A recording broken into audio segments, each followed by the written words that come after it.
పుస్తకావిష్కరణ కార్యక్రమానికి అధ్యక్షత వహించిన రాజరత్నం గారికి, అదేవిధంగా ఈ కార్యక్రమంలో పాల్గొన్న వేదిక మీద ఉన్న అరుణ్ మేడం గారికి, అదేవిధంగా ఆంధ్రప్రదేశ్ రాష్ట్ర మాజీ నాటక అకాడమీ చైర్పర్సన్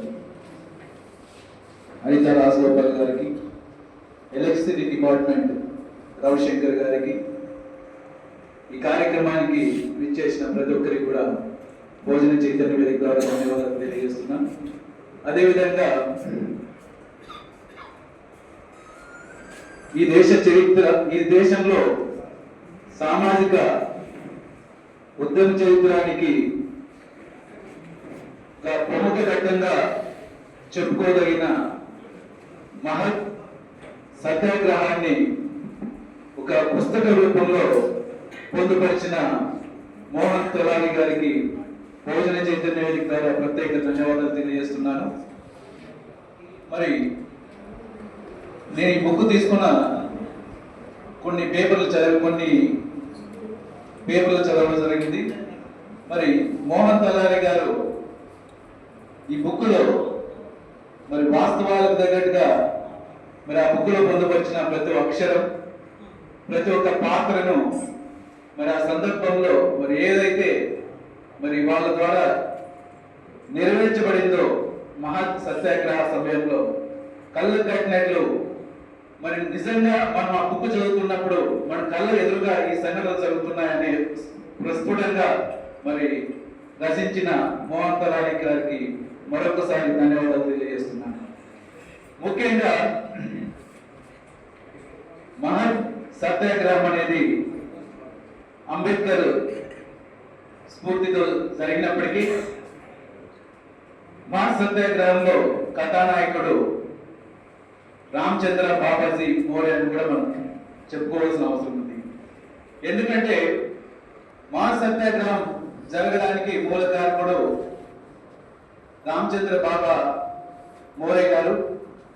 మరి ఎందుకంటే అతను అదేవిధంగా నేటి తరానికి రామచంద్ర బాబా మోరే గారిని తప్పకుండా మరి నేటి యువత తప్పకుండా అతన్ని ఒక ఉద్యమ స్ఫూర్తిగా తీసుకోవాల్సిన అవసరం ఎంతైనా ఉందని చెప్పనేసి ఈరోజు నేను ఘంటాపథంగా చెప్తున్నాను. దానికి కారణం అతను విద్యార్థి దశ నుండి సామాజిక బాధ్యత కలిగి ఉండి ఉద్యమ నేపథ్యంతో అనేక రకాలుగా ఆలోచించిన చైతన్యవంతుడు, విద్యావేత్త అనే విషయాన్ని మనం గమనించాలి. మరి తన విద్యార్థి దశలోనే తన విద్యార్థిగా ఉన్నప్పుడు మార్ద్ పట్టణంలో తన విద్యను అభ్యసిస్తున్న మరాఠా పాఠశాలలో మరి అనేక రకాలుగా అతను వివక్షత ఎదుర్కొన్నప్పటికీ మరి తను చదువుతున్న పాఠశాలలో తను కొన్ని మరి డ్రాయింగ్ పీరియడ్ కానీ లేదా డ్రిల్ పీరియడ్ కానీ అతనికి ప్రవేశం లేదు. ఎందుకంటే ఆ డ్రిల్ పీరియడ్ లో కానీ ఆ డ్రాయింగ్ పీరియడ్ లో మరి ఇతర విద్యార్థులతో ఇతను కలిసి ఆడుకునే పరిస్థితి లేదు. కాబట్టి మరి రామచంద్ర మోరే గారు ఆ సమయంలో మహత్పట్నంలోని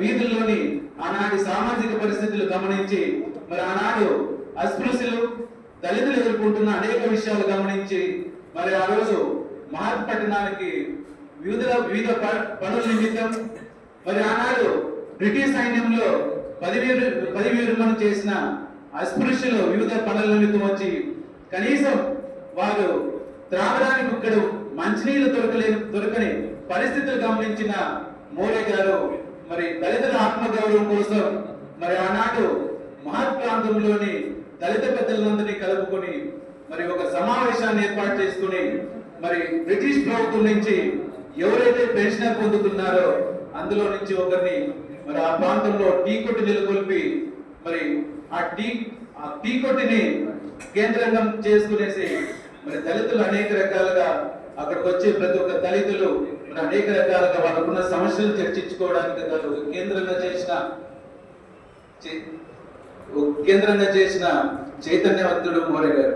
కావున ఇక్కడ ఏంటంటే మరి మనకు పుస్తకం చదివిన తర్వాత పూర్తిగా అర్థమవుతుంది. మోరే మోరే చిన్నతనం నుంచి అతనుకున్న ఉద్యమ స్ఫూర్తి కానీ చైతన్యవంతమైన అతని ఆలోచన విధానాలు మరి ఏ రకంగా మరి మహా సత్యాగ్రహానికి ఉపయోగపడ్డాయి. మరి అదేవిధంగా సీతారాం కేశవ్ కోలే చేసిన తీర్మానం ఏ రకంగా మరి ఈ మహా సత్యాగ్రహానికి ఉపయోగపడినదనే విషయాలు ఈ మహా సత్యాగ్రహం పుస్తకంలో మోహన్ తలారి గారు చాలా స్పష్టంగా కనపరిచినారు. ఈ విధంగా మరి అంబేద్కర్ గారు మరి ఏ రకంగా మన మహా సత్యాగ్రహంలో పాల్గొన్నాడు, అది ఏ రకంగా ఓ చారిత్రాత్మకమైన ఘట్టంగా మన భారతదేశ చరిత్రలో నిలబడిందనే విషయాన్ని మరి మనకు అందరికీ తెలిసిన విషయమే. మరి టైం లేదనే విషయాన్ని మరి చెప్తున్నారు. కానీ నేను ఒకటే చెప్తున్నాను, మరి ఇటువంటి రామచంద్ర బాబాజీ మోరే గారిను తప్పకుండా మనం ఆదర్శవంతంగా తీసుకొని మన యువతకు మరి అతని జీవిత చరిత్ర తెలియజేసి అతను స్ఫూర్తివంతంగా తీసుకొని భవిష్యత్తులో మనం అతని ఆలోచన విధానాలను మన భవిష్యత్తు తరాలకు అందించాల్సిన అవసరం ఎంతైనా ఉందని చెప్పేసి కూడా ఈ సందర్భంగా తెలియజేస్తున్నాను. మరి ఈ రకంగా అంబేద్కర్ గారు 1927 మార్చి 20 తేదీ నుంచి 1956 డిసెంబర్ 6 వరకు మరి ఈ దేశంలోని బడుగు బలహీన వర్గాల కోసం ఈ దేశం కోసం ఈ దేశంలోని ప్రజల కోసం ఏ రకంగా తన జీవితాన్ని త్యాగం చేసినారనే విషయాలు మనకు అందరికీ తెలిసిన విషయమే. మరి ఇటువంటి ఒక మహత్తర ఘట్టాన్ని మరి ఒక పుస్తక రూపంలో భవిష్యత్ తరాలకు అందించిన మరి మోహన్ తలారి గారికి మరొకసారి ధన్యవాదాలు తెలియజేస్తూ, నాకు ఈ మహత్తరమైన కార్యక్రమంలో దాన్ని భాగస్వామ్యం చేసిన మరి మోహన్ తలారి గారికి, అదేవిధంగా సోదరుడు రాజగోపాల్ గారికి బహుజన చైతన్య వేదిక ధన్యవాదాలు తెలియజేస్తూ విరమిస్తున్నాను. Thank you. శివరామకృష్ణ గారికి ధన్యవాదాలు. ఒక మంచి అంశాన్ని సూచించారు. ఈ నవలలో ప్రొటగనిస్ట్ రామచంద్ర మోరే, కానీ ఒక అత్యున్నత శిఖరం ముందు ఇంకొక చిన్న అంతకన్నా తక్కువ ఎత్తుండే కొండ కనిపించకపోవచ్చు. హిమాలయం ముందు, ఎవరెస్ట్ ముందు మన అనంతపురం కొండ చూపిస్తే ఎట్లా అనుకుంటారో అట్లా కాకుండా ఈ నవల్లో అంబేద్కర్ తో పాటు రామచంద్ర మోరే వ్యక్తిత్వాన్ని ప్రతిష్ఠించేటువంటి ప్రయత్నం చాలా గొప్పగా చేశారు తలారి మోహన్ గారు. దాన్ని గుర్తించి శివరామకృష్ణ గారు ప్రస్తావించారు. వారికి ధన్యవాదాలు. ఇప్పుడు సామాజిక